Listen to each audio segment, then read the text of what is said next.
Continuando con la resolución del examen de práctica para el nivel API 2, vamos a hacer ahora el tema de Flight Practice. En un despegue no hay viento. ¿Cuáles son los criterios más importantes? El terreno debe ser inclinado para facilitar un despegue lo más rápido posible. B. La zona detrás de la vela debe estar libre de obstáculos. C. La zona delante de la vela debe ser lo suficientemente larga para que permita acelerar y abortar un despegue si fuera necesario. D. Debe haber una manga de viento en el despegue. Hay varias alternativas que son importantes. Por ejemplo, una manga de viento siempre ayuda. Tanto si no hay viento o si hay poco viento o viento cruzado. Siempre ayuda. ¿El terreno debe ser inclinado? Sí, ligeramente inclinado. Bueno, en esta pregunta dice el terreno debe ser muy inclinado. Entonces la descartamos porque un terreno muy inclinado nunca es bueno. Un terreno muy inclinado puede hacer que yo me tropiece o que mi despegue sea más intimidante. En cambio, un terreno ligeramente inclinado es inclusive mejor que un terreno completamente plano, porque un terreno ligeramente inclinado me va a permitir a correr más rápido con cero viento. La A no lo es porque dice muy inclinado. La B, la zona detrás de la vela debe estar libre de obstáculos. No lo entiendo muy bien, pero cualquier cosa que esté libre de obstáculos me suena bien. Sin embargo, la respuesta C. La zona delante de la vela debe ser lo suficientemente larga para que me permita acelerar y abortar un despegue si fuera necesario. Eso es básico para un despegue con poco viento o sin viento. Sin viento yo necesito correr mucho y muy probablemente vaya a fallar el primero o los primeros intentos porque es difícil. La vela puede irse de lado y yo necesito bastante espacio para poder abortar un despegue con seguridad. Así que si tengo que despegar con poco viento o cero viento, yo necesito mucho campo para despegar con seguridad. Correcto. Tras aterrizar un parapente, la vela nunca debe caer hacia adelante, pues el aire no podrá salir de los cajones, lo que aumentará la presión interna y que se corra el riesgo de que se revienten las costillas del interior. B. Todas esas respuestas son correctas. C. Nunca debe caer hacia atrás, para evitar daños en los cordinos. D. Nunca debe caer de lado, pues si los cordinos se ven sometidos de manera continua a una carga lateral, se puede estirar de manera asimétrica. Es un poco raro que en la B me pongan que todas estas respuestas son correctas. Usualmente cuando hay esa alternativa es la última. Pero recordemos que este examen aleatoriamente me cambia el orden de las respuestas. Así que vamos a asumir que es como si estuviese al final, ¿no? Que cuando me dice todas esas respuestas son correctas, se refiere a la A, a la C y a la D. Ahora, vamos a desmenuzar. Vamos a, por descartes, ir analizándolo. Empecemos por la última. Nunca debe caer de lado. Falso. La vela puede caer de lado, no pasa nada. Los cordinos, las líneas son sumamente fuertes, así que no se van a malograr porque siempre se caiga la vela de un lado, no pasa nada. No se van a estirar de forma simétrica porque caiga de un lado. Es una respuesta completamente absurda. La C, nunca debe caer hacia atrás para evitar daños en los cordinos, lo mismo. La vela, lo ideal es que caiga hacia atrás y que caiga primero el borde de fuga, ¿no? Para que el aire vaya escapando. Las líneas, los cordinos no se van a dañar en lo absoluto. Así que todas las respuestas son correctas, tampoco. Me queda la A. ¿Qué dice la A? Que la vela no puede caer de bocas, lo que digamos caer de bocas o de cajones. ¿Por qué? Porque como la misma alternativa lo dice, si la vela cae de bocas, el aire que está dentro del parapente no puede escapar y esa presión va a hacer que se me rasgue o se rompa la parte interna del parapente, las celdas. La tela que está dentro del parapente, si bien es muy resistente, se puede rasgar fácilmente por este tipo de aumento de la presión. Así que es común que si yo tengo un aterrizaje muy fuerte de bocas, se pueda rasgar parte interna del parapente, lo cual me puede causar deformidades en el parapente.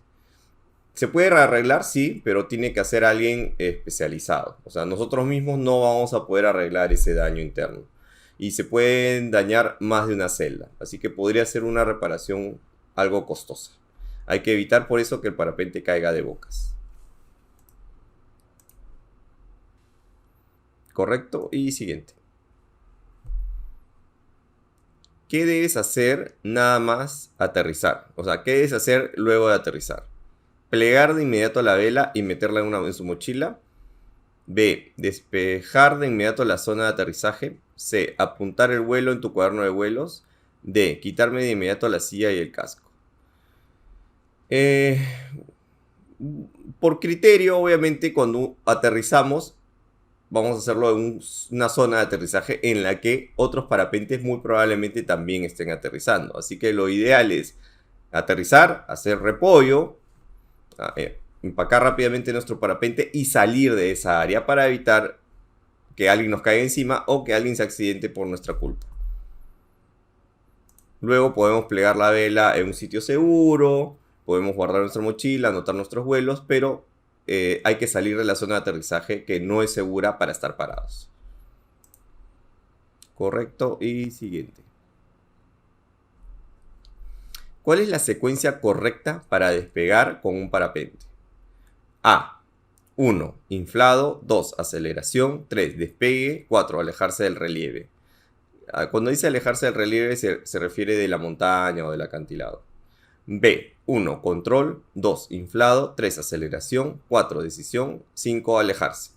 C. 1. Inflado. 2. Aceleración. 3. Despegue. D. 1. Inflado. 2. Control, corrección. 3. Decisión. 4. Aceleración. 5. Alejarse del relieve. Vamos a descartar la C porque le faltan etapas. La A, B y D tienen más etapas. Vamos a ir analizando. De hecho, siempre empezamos con el inflado, no con el control como en la B. Así que estamos entre la 1 y la... Estamos entre la A y la D. En la A me dice 1 inflado, 2 aceleración. Sabemos que primero tenemos que controlar el parapente antes de acelerar. Así que descartamos esta. Nos queda la D. 1 inflado. 2 control, que es la etapa en que suelto las bandas y freno la vela. 3 decisión, ¿no? En la etapa en la que decido o acelero o aborto. Si siento algo mal en mi parapente o no estoy confiado, aborto, freno todo al full los frenos, me agacho un poco y dejo de correr. O si decido despegar, tengo que acelerar. Entonces 4 aceleración y 5 alejarse del relieve.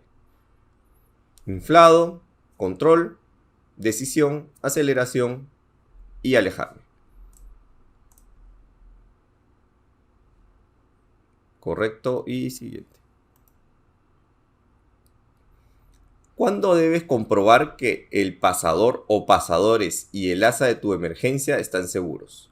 A. No necesitas hacerlo, viene hecho de fábrica. B. Una vez al año cuando airees y pliegues tu paracaídas de emergencia. C. Como parte de tu chequeo pre-vuelo, antes de cada vuelo que hagas. D. Una vez al comienzo del día como parte de tu inspección diaria. La A no es absurdo. O sea, obviamente tengo que chequear este pasador, este pin que evita que el parapente del paracaídas se abra de la silla. Tengo que chequearlo cada vez que voy a volar. No es que nunca debo hacerlo. Igual la B, una vez al año, no tiene sentido. Estaría entre la C y la D. El pin del reserva lo tengo que chequear en cada prevuelo o una vez al día como parte de mi inspección diaria. La más acertada es la C, cada vez que yo voy a volar. Ahora, en la práctica es cierto que algunos pilotos lo chequean una vez y luego pueden hacer pequeños vuelos en el día y ya no lo vuelven a chequear porque tienen el arnés puesto y no se lo sacan. Podría ser, pero si en la medida de lo posible yo me quito el arnés y tengo la posibilidad de chequearlo, o si tengo el arnés, el reserva en la posición frontal y puedo verlo cada vez que voy a volar, tengo que hacerlo. Correcto. Siguiente. ¿Cuál de las siguientes es la secuencia correcta de comprobar los 6 puntos previos al despegue? Recordemos que cada vez que vamos a despegar tenemos que hacer un chequeo pre-despegue. Y esta pregunta es el orden en que tenemos que hacerlo. A. 1. Hebillas cerradas. 2. Vela y cordinos. Acelerador, pasadores del asa de emergencia. 3. Línea de no retorno. 4. Viento y condiciones meteorológicas. 5. Espacio aéreo libre. 6. Disfrutar, estado mental. B. Línea de no retorno, dirección de giro. 2. Viento y condiciones meteorológicas. 3. Espacio aéreo. 4. Hebillas cerradas. 5. Vela y coordino, pasadores de asa de la emergencia. 6. Disfrute. C. 1. Espacio aéreo. 2. Línea de no retorno, giro, dirección. 3. Viento y condiciones meteorológicas. 4. Vela y coordino, pasadores del asa de emergencia. 5. Hebillas cerradas. 6. Disfrute. A simple vista, el orden de este chequeo predespegue no es muy importante, pero hay un factor que es clave. Aquí pone como penúltimo, o si quitamos el sexto punto, que es disfrute, que podríamos quitarlo. Usualmente yo enseño con 5 puntos predespegue, no 6, así que podríamos quitar el sexto, que además es igual para todos. Lo que cambia es este último, que es el espacio aéreo. Yo siempre recomiendo chequear el espacio aéreo, el tráfico, al final, porque es el factor que cambia más rápido. Yo puedo revisar el tráfico aéreo ahora y en 20 segundos puede cambiar, porque puede haber alguien que pase enfrente de nosotros o esté aterrizando en ese momento o justo alguien quiera despegar. Entonces es el punto que yo debo revisar al final, justo antes de despegar. Además, a mí me gusta siempre empezar con las hebillas cerradas de los arneses, porque eso es vital, es crítico. Si yo me olvido de poner las piernas y despego, probablemente tenga un accidente fatal. Así que la A, para mí, es la más correcta. Vamos a verificarlo. Y así es, correcto.